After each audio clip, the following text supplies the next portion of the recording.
Welcome to the Fantasy Football Clown Show. I'm your host, the Fantasy Clown, Ed. So, we're breaking into how to build a dynasty team, and really always like to start with saying that this is the way I build them, and I have roughly 66 dynasty teams, so have a fair amount in the portfolio. And I started in earnest back in 2020, but I had two teams prior to that. So, there's with one team I started back in 1998 that I drafted, and so guys like Jake Plummer were part of that original team. And so, there's a lot of history, but there was many years where I didn't really pay much attention. And so I lost a bunch of years, and then I won a couple of years despite not paying very much attention. And I won with guys like Blake Bortles in a one quarterback league. And it's a non PPR. So that league, I speak of it often because it gives a different semblance of how to build a team. Tonight we're following week 3. And I feel like every season has mini seasons. And so what I do is I break down the fantasy football season in segments of 4-week intervals. And I feel like weeks 1 through 4 have their own season. And I play those a certain way. And then weeks 5 through 8 are when the bye weeks start. And that gives me a good idea of how my teams are going to perform over the bye weeks. And it kind of gets me through the month of October, if you think about it. It's getting us to around Halloween, which is getting close to the trade deadline. Kind of gives us a good idea, meaning the trade deadline in the NFL.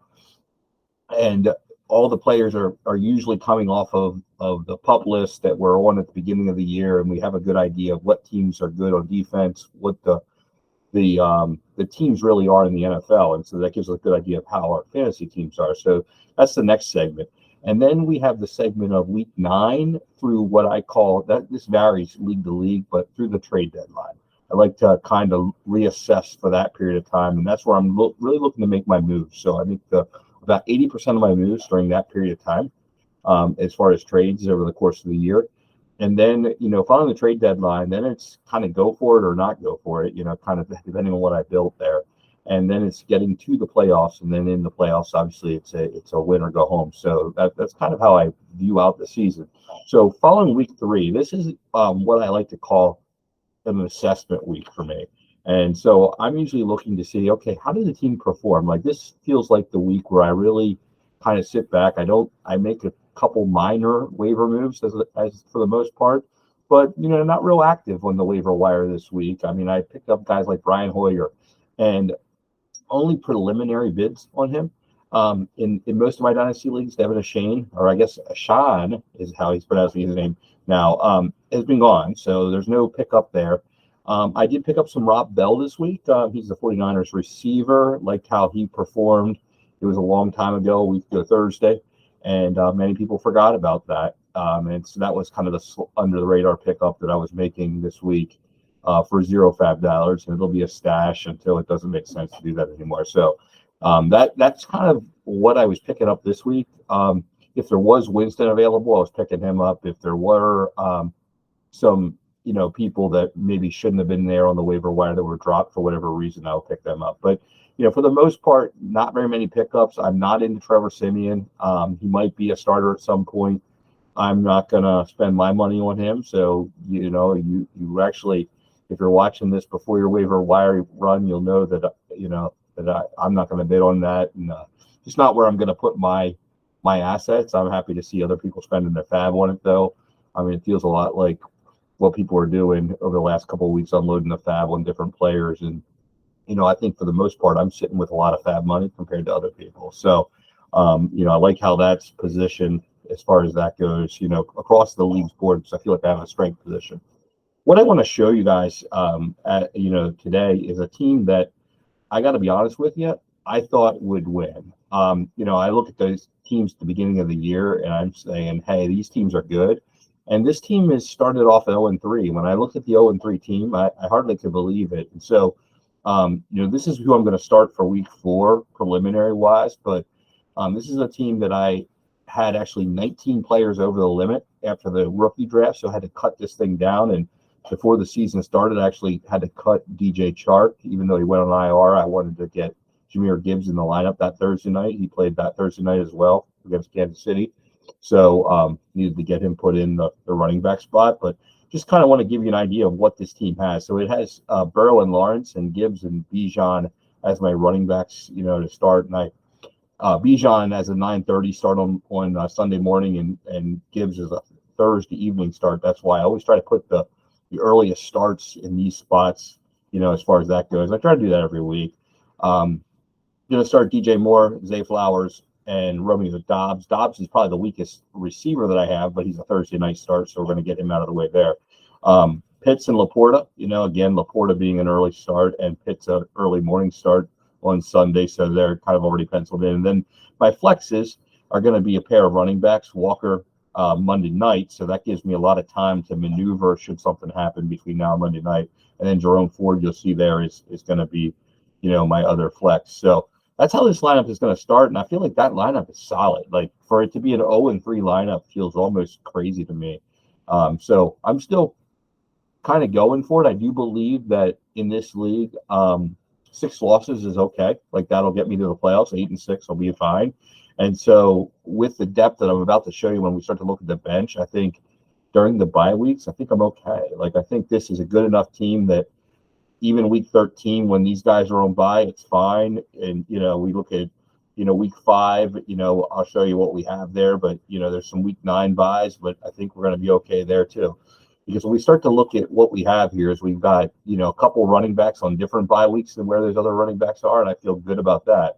We've got different receivers that I feel good about. All 3 of these receivers, Traylon Burks in London and Myers for, in stints, and even Tony, for a 1-week start here or there, if I needed to. But I have 4 of them here. There's going to be, I don't need to pick one, so even a couple injuries and things are going to be okay. Like, I would feel good about probably starting any of the 3 of these receivers if I had room for them. And I'd feel good about starting either of these 2 running backs, and maybe even Algier. I don't like to start both Algier and Bijan, but I mean, it wouldn't be the end of the world. You see the projections are up there as far as points go. Looking at some more depth, this is the quarterback depth, but, and you saw these couple guys on there, but, it's got Kenny Pickett and Sam Howell as additional quarterback depth. And where we're going to see is now, since then, I've made some cuts of some guys like Nick Mullins and those types of players so that I could activate Anthony Richardson, who is now active, and Cam Akers. So, a couple guys, coming off, and probably Dulcich will be off the IR before the tight end situation really comes out, and Jelani Woods. So, I mean, I've got some tight ends there that I can utilize for the bye weeks, even in the tight end room. So feel really strong about that.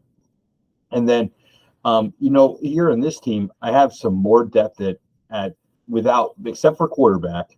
So, quarterback, I could get into a jam where I have to start Pickett if there's something going on with Anthony Richardson. But, for the most part, I'm in pretty solid shape, because even if I need to activate a tight end to get me through a week, I could do that with Michael Mayer. I mean, not that he's a guy that want to start, but he's a guy I could start for a 1-week, stint if one of the 2 that are injured right now aren't back, or one of the other guys gets injured, or I need to kind of substitute a little bit there. And then I've got Tajay Spears, who I'm really high on, Bigsby and Tucker. So, a lot of guys here on this team, I feel like it's just ready to go. And not that I plan on activating any of these guys, but I have them available should it be the difference of winning or losing. And, I really enjoy trying to put myself in a position where I can use a Monday night guy. I guess I'm thinking of last Monday night, league and a redraft. I activated Nakua on Monday and put him in for Otten, who I had in the flex. And, I'm just kind of waiting, but I needed the points. And so I activated him and put him in for the win. And, to just maximize my points on Monday when I knew he was going to play. So run him off the taxi. And so, that's kind of what I do, because obviously you can't go back to the taxi and you got to drop a guy to get there. And so, I mean, if I had to drop a guy like Easton Stick, it is what it is. It's not what I want to do, because I picked him up for a reason. But, that would be the guy. Kyle Allen would be another guy I could drop if I, got into a jam in a roster crunch. So, that's kind of how I manage this team. But I guess I want to really drill down into the fact that I believe that this team, as we saw it here, is actually a really solid team. And if you were to say this team is an 0-3 team after 3 weeks, I would have been shocked. I really would be. And so if I would have traded my first round pick prior to the season, I just want to kind of lay that out there. I would have said, oh, it's a late first round pick. And even though Burrow started off cold, I actually had Anthony Richardson play in the first 2 weeks, so it didn't even matter, and he did well. And I just ran into buzzsaws as far as teams that were winning.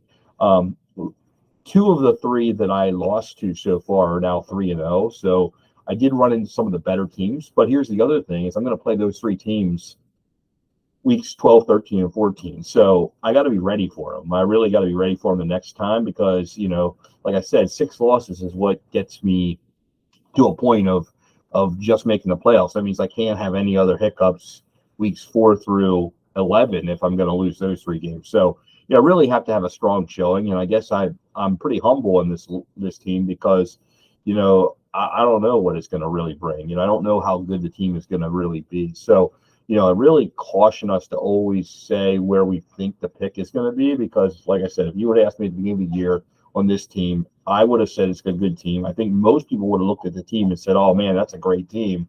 And for it to start 0-3, I feel like it's just kind of like fool's gold a little bit. So, as we're trading picks, I really want to caution us on that, of knowing where the picks are going to really be.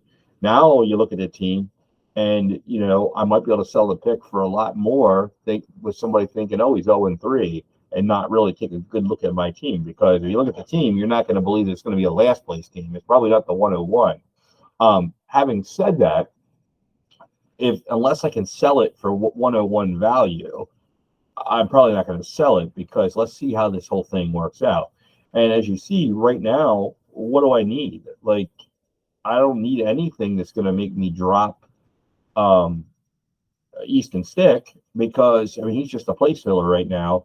And what am I going to get? Now, if you were to say I could couple 2 receivers and go get Justin Jefferson, that's a conversation, and I have enough depth I could do it. I really could. I could really go get it.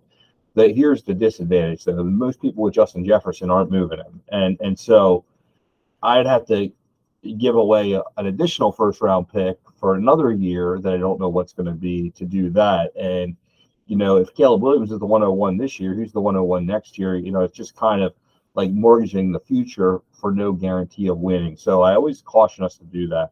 I'm more anxious to say, okay, let's take a look at this team. Obviously, next week after week 4, I'm hoping that it's a 1-4 team or 1-3 team. But then, really, when we look at this after week 8, if this team is 4-4, I'll be okay. I really will be okay. This 0-3 start will be kind of so much in the distance. It just goes. If it goes, 4-1 in the next 5 games, that's fine. Like it really realistically could. And so that's kind of how I like to take a patient approach to looking at teams. I don't have any preconceived notions. I do think it's good to be able to take a look at your teams and analyze what they are. I think in general, we usually look at our teams and think they're better than they are. And it's important to kind of say, hey, what is their team really? But with this particular team, I feel like if Joe Burrow and Trevor Lawrence got hurt, let's just say hypothetically 2 guys get hurt, right? My 2 best quarterbacks get hurt. I still have Anthony Richardson and Kenny Pickett and Sam Howell. Sam Howell might lose his job, and now I don't have a great team, but I still have a competitive team, right?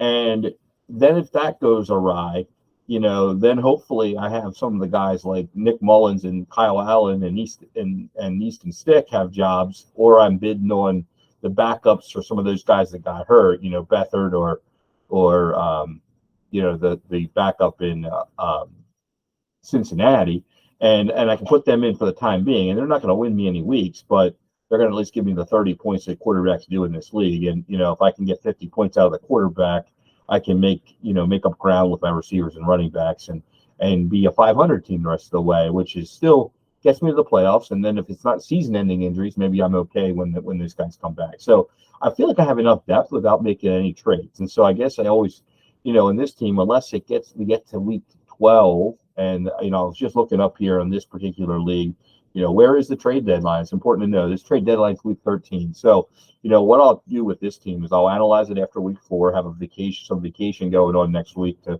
make sure that I look over all the teams because it is really some work to go through them in a deep dive after week 4. And then I'm going to look at them again in week 8, but I'm still 5 weeks away from that playoff time or the trade deadline. And then, honestly, I'm going to take a real good look at the team after week 8. I'm gonna really start to analyze. Okay, what do I need to do in the next 5 weeks?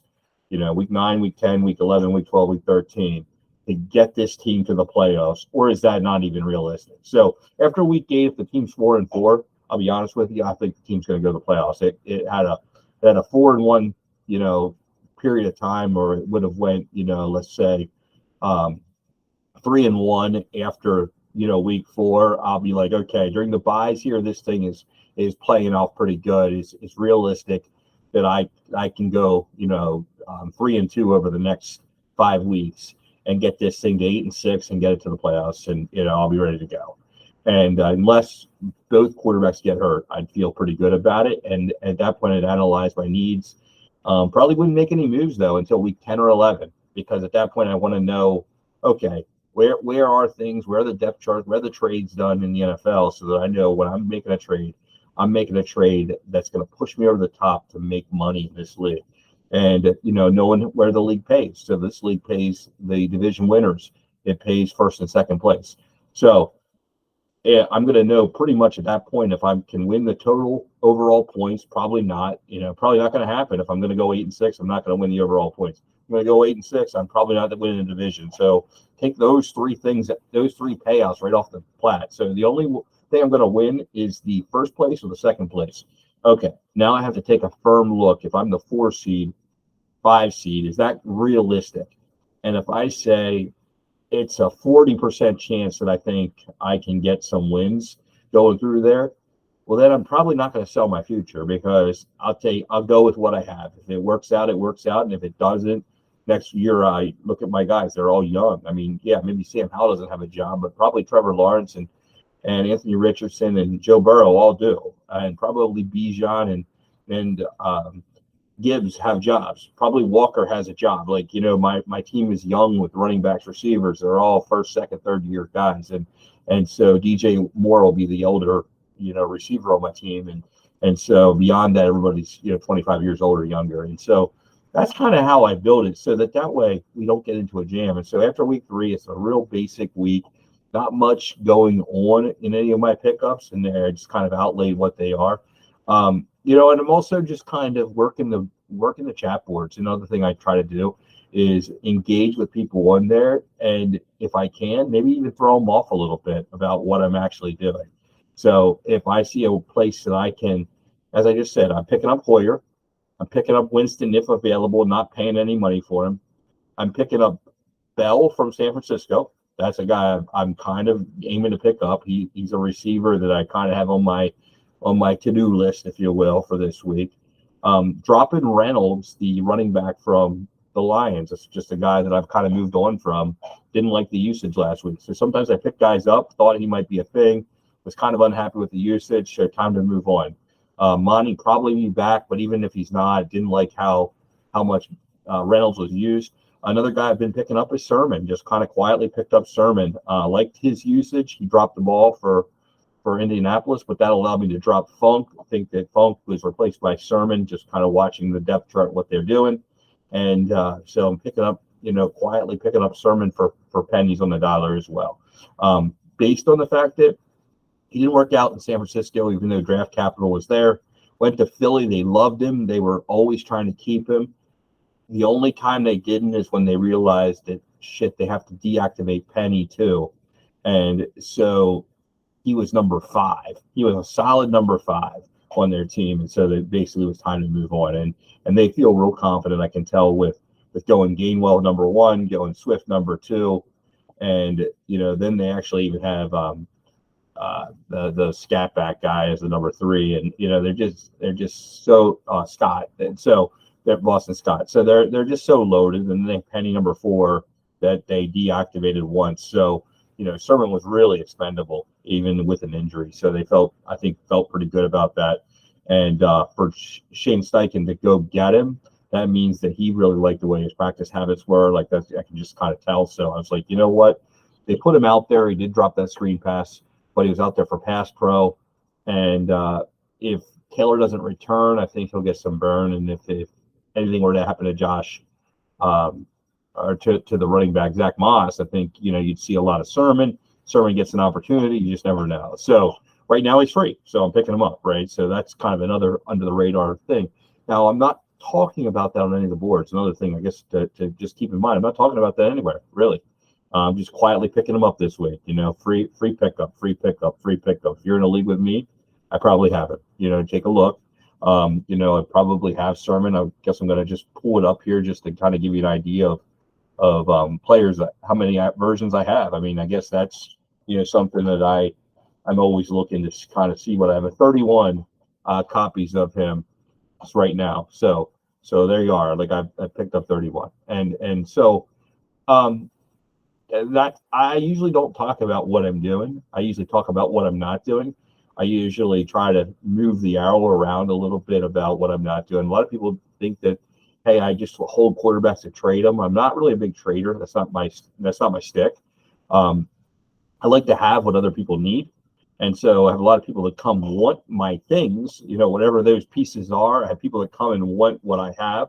And then when I maybe have a price that they don't like, then they get really frustrated. But it's really, I just happen to have what other people want. Like if I didn't have what other people want, it wouldn't be a big deal. What do I have? Like, so, I guess that's kind of what's an interesting, situation in fantasy. I try to be a store, so that I have what other people want, and I want to be the place to go shopping. And that can be the draft, that can be the team, can be whatever the case is. And I just look for where I can, have some sort of a whole product line, if you will. So that's kind of what I wanted to share tonight, was the team 0-3, and want us to not prejudge our teams, and yet judge our teams looking ahead and saying, okay, what's the realistic of the team? And so I wanted to kind of go through that. And so next week, I'll actually go through kind of what my week 4 looks like. So I'll just kind of promo that a little bit and how deep I go in each team.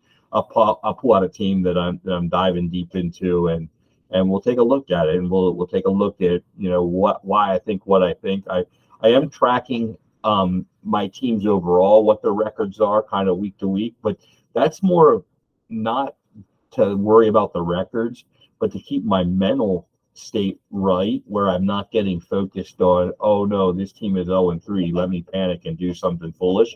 It's more to say, you know what, I had this many teams that were 0-1, and I had this many teams that were 0-2, and I had this many teams that were 0-3, and it's no big deal. I still got this many teams to the playoffs. Like, it doesn't really matter. It matters about, and then at the end of the year, this is how much money I got, because that's really what it's about, right? How much did I spend? How much did I bring back in?